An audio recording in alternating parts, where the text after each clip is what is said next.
زین العابدین ہے جنہیں حق پہنچتا ہے کہیں انا ابن مکہ و منا، میں مکے اور منا کا فرزند ہوں۔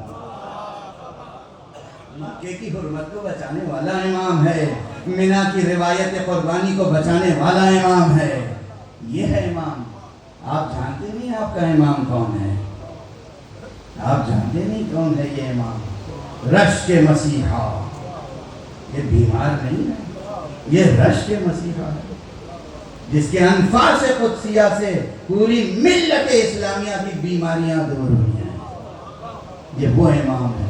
ہاں مگر دنیا ہے، دنیا نے اس امام کی قدر نہیں کی، دشمنی پر آمادہ رہے، زہر دغا سے شہید۔ وہ مصیبتیں کیا کم تھی جو کربلا میں گزری تھی، وہ مصیبتیں کیا کم تھیں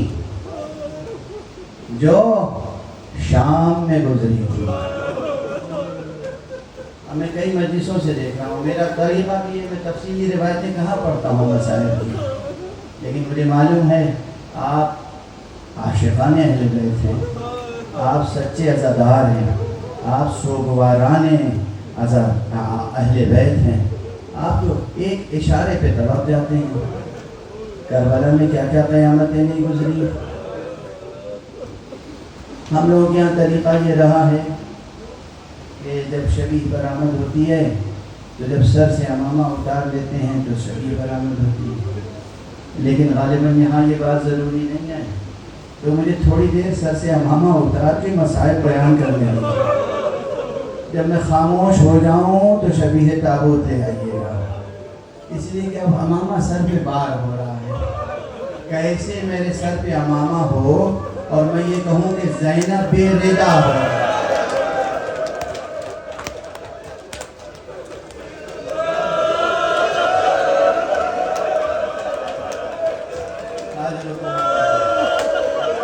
زینب بے ردا ہو گئی ہے سید سجاد کی آنکھوں کے سامنے، سکینہ کی رخساروں پہ تماچے لگے سید سجاد کی نگاہوں کے سامنے، بابا کا لاشا بے گور و کفن پڑا رہا سید سجاد کی نگاہوں کے سامنے۔ بار بار آپ سنتے ہیں مگر ان روایات کی الگناکی کہیں کم ہونے والی ہے۔ وہ فریاد سید سجاد کی جو 11 محرم کو بلند ہوئی تھی تاریخ کے کانوں میں گونجتی رہتی ہے۔ جب بی بی جناب زینب نے دیکھا ہے، جب اسیر ہو کے چلا ہے قافلہ، اور کیسے چلا ہے، کہتے ہیں کہ سب بیویوں کو اسیر کیا اور ناکوں پہ بٹھا دیا، اور ناکوں کی نکیل خود سید سجاد کے ہاتھ۔ گویا ایک جوان بیٹا، غیرتدار بیٹا اپنی ماں بہنوں کے اسیر قافلے کو لے کر آگے بڑھا۔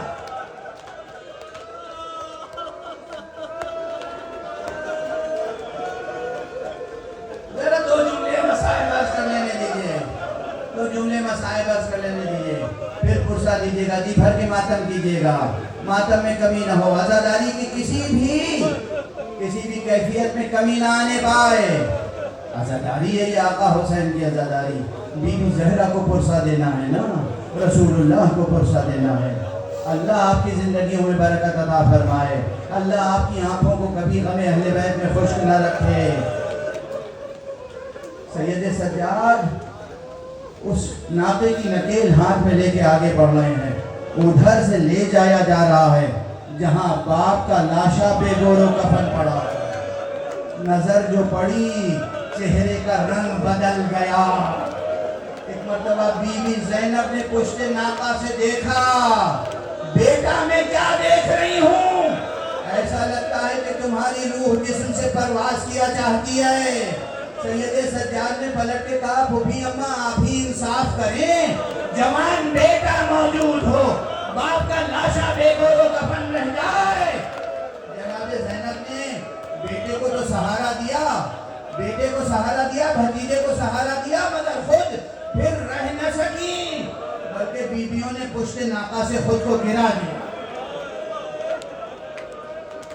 دیا اور کوہنیوں کے بل، گھٹنوں کے بل آقا حسین کے لاش کے قریب گئی ہیں، اور اس کے بعد کیا گریہ کیا ہے، مدینے کی طرف رخ کر کے کہا السلام علیکہ یا رسول اللہ، السلام علیکہ یا جدہ، نانا خدا کے رسول آپ پر سلام ہو، ارے آپ کے جنازے پر تو ملائکہ نے نماز پڑھی، لیکن یہ آپ کا بیٹا یہ حسین ہے جو خاک و خون آلود ریگے گھر میں کربلا پر پڑا ہوا ہے، خوب گریا ہوا، قافلہ آگے بڑھ گیا۔ بس آخری فقرے عرض کر رہا ہوں، آخری فقرے، یہ منظر سید سجاد کو ہمیشہ یاد رہا۔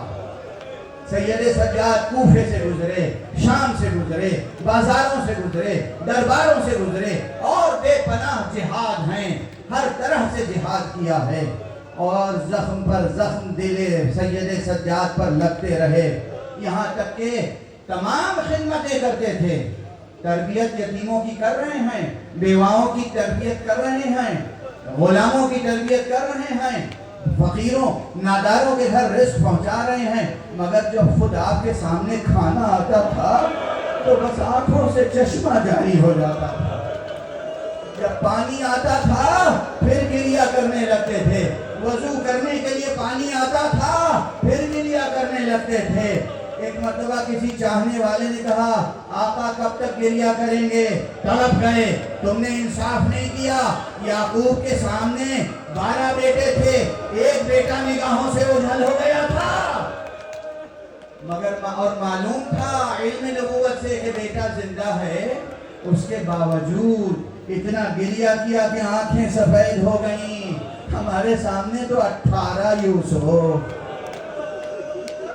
خاک و خون میں غلطاں ریگے گھر میں کربلا پر پڑے ہوئے تھے، ہماری آنکھوں میں آنسو کیوں نہ آئے؟ پھر سمجھانے والے نے سمجھایا، دلاسا دینے والے نے دلاسا دیا، اللہ کی راہ میں قربان ہو جانا تو آپ کی روایت ہے، پھر تڑپ گئے کہاں اللہ کی راہ میں قربان ہونا ہمارے خاندان کی روایت ہے، مگر گھر کی خواتین کا، ماں بہنوں کا بے ردا اسیر ہونا اور بازاروں سے پھرایا جانا ہمارے خاندان کی روایت نہیں ہے۔ گریے کا سلسلہ جاری رہا، یہاں تک کہ آپ کے آخری ایام جب قریب آئے، زہر دغا سے شہید کرنے کی کوشش کی گئی، زہر غذا میں دے دیا گیا، زہر کا اثر سارے جسم پر پھیل گیا۔ اب آخری جو وصیتیں ہیں ان میں ایک وصیت یہ بھی ہے جو میں اکثر پڑھ چکا ہوں، ابھی اس سفر میں کئی مرتبہ میں نے یہ جملے پڑھے ہیں کہ سید سجاد نے جب زہر کا اثر پھیل گیا اور آخری وقت نزدیک آیا تو اپنے بیٹے امام باقر سے اور جناب زید شہید سے اور دوسرے گھر والوں سے کہا دیکھو مجھے بستر سے اتار کے زمین پہ لیٹا دو۔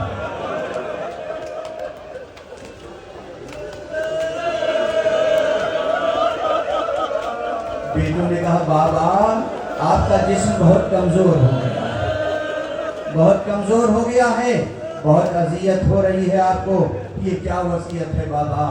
بستر سے اتار کے زمین پر لیٹا دیا جائے؟ کہا نہیں، مجھے بستر سے اتارو، زمین پر لیٹاؤ۔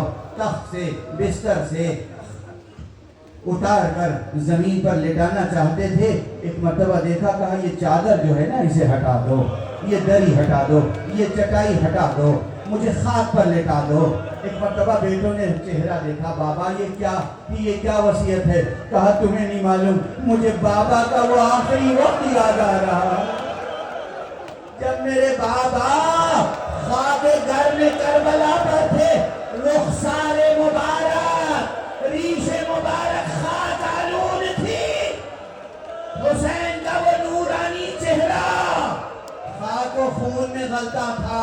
میں چاہتا ہوں کہ بس میرا رخسار بھی خاک پر رہے۔ آخری جملہ کہہ رہا ہوں، اس کے بعد آپ سب مل کے ماتم کیجئے گا، شبیہ تابوت برآمد کیجئے گا۔ میں کہتا ہوں آقا میں شریک رہے، مگر پھر بھی آپ کا تابوت بہت شان سے اٹھایا گیا. آپ کا تابوت مدینے میں بھی شان سے اٹھایا گیا، مگر حسین کا تابوت الامان الحفیظ. اے قافلہ سالار، اے قافلہ سالار، اے قافلہ سالار، اے قافلہ سالار، اے قافلہ سالار.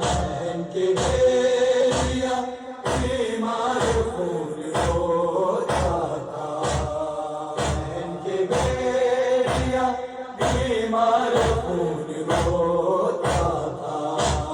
سفر میں قافلہ سالار خون ہوتا تھا، ان کی بیٹیاں بیمار خون ہوتا تھا، ان کی بیٹیاں بیمار